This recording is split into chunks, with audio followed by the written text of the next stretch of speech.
rimwe na rimwe hari abantu barengerwa n'ivyo bacamo ukaza wumva ngo jewe vyisi vyandambiye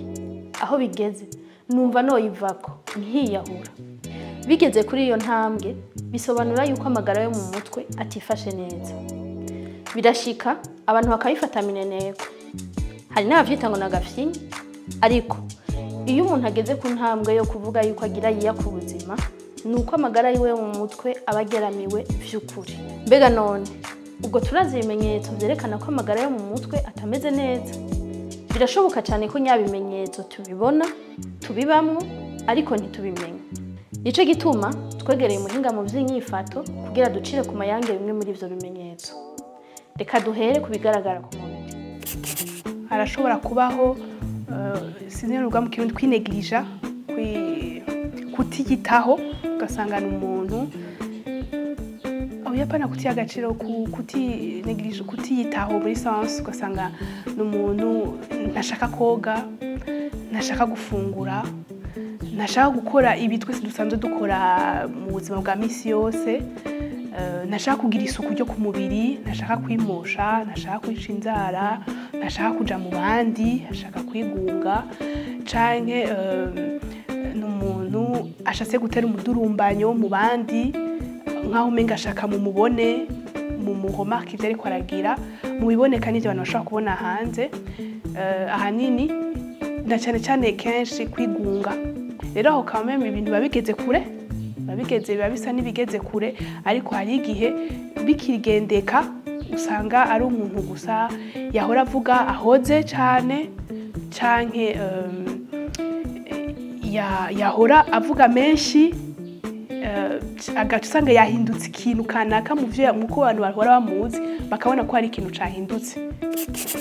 uretse ivyo bimenyetso bigaragara ku mubiri hari n'ibindi bidashoka vyibonekeza kenshi iyo abandi barinze babibona biba bisa n'ibigeze kure ariko nko kuri wewe nyene peut-être nk'ibintu umuntu yokwiyumvako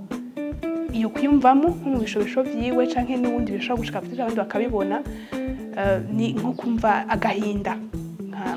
melancholie mu gifaransa akumva agahinda nkaho kamumengo karamubiriye akumva ari mu gahinda karekare kamara igihe kirekire canke kagenda kakagaruka cyangwa ugasanga araciye mu bihe sinzi ko novyita vy'umunezero urenze euphorie akaba mu munezero ukabije cyane muremure gose agashaka gumasohoka n'abantu canke agume avuga atamba ukabona ko ari ibintu birengeje cyane bidafatiye ku kintu cyumvikana nk'umuntu ababaye cyane yabuze umuntu birashobora kumvikana mugabo ni umuntu ushobora gusanga agize umubabaro muremure cyane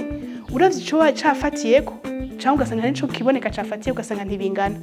cyangwa ugasanga umuntu ashatse kugira akamwemwe cyangwa umunezero ndabuze tema mu kirundi ko yasa kamwe komtere ni euphorie ni nka umururumbo indani munini cyane ukabura ikintu wobufatiyeko nawe ukamengo aratwagwa bifatanye na trouble canke ingwara yabafise ugasanga umuntu aguma akangagurika gusangana umuntu bibura byanga ko asinzira ugasanga aguma yiyumvira bikanga ko bicika cyangwa ugasanga umuntu aguma yiyumvira amakomplo ugasanga umutwe gwe aguma yiyumvira abantu bose ko bamwanka abandi bamwiyumvira ko bitari vyo abandi bagira ibintu nk'ivyo mu vyumviro kenshi biravana n'ikibazo abafise nico kigaragaza ama symptômes bivanye n'ikibazo n'ikindi si ivyo gusa hari n'ibindi bimenyetso bishobora kwigaragaza mu nyifato y'umuntu ibintu vyo kwiya ku buzima ntibifatanye nécessairement n'ingwara kana ko umuntu aba afise ngo yagwaye cyane ashaka kwiya ku buzima oya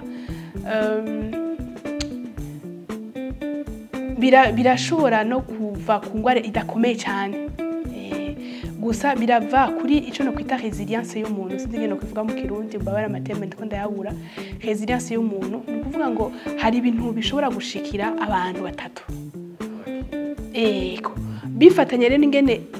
umuntu wese afise capacité yo kwakira ibintu no kubijera indani muri we umwe bikamusumba agaca yumva gupfa ni inyishu yo kuruhuka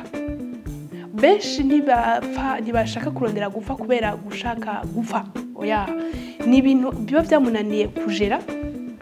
akaba yashobora kuba ari ubugwayi akabumarana igihe kirekire agateba akihebura ko bitazohera cyangwa ugasanga ni situation yamubayeko imunaniye kwakira no gutreta indani muri we agaca yumva umengo ararushe arababara cyane mu ndani muri we ico muruhura nuko yova ntihatosubira kumva ivyo bintu agaca asanga yaragize iyo tentative byo gushaka kwiyahura. None ko tubonye ari bishika mu buzima bwa misi yose, iyo tubonye ivyo bimenyetso ni inyifati yihe twobwira? Umuntu arafise ubuzima bw'umubiri buboneka nibwo abantu babona cyane, ariko umuntu arafise n'ubuzima bw'indani kandi nabwo burakomeye cyane gose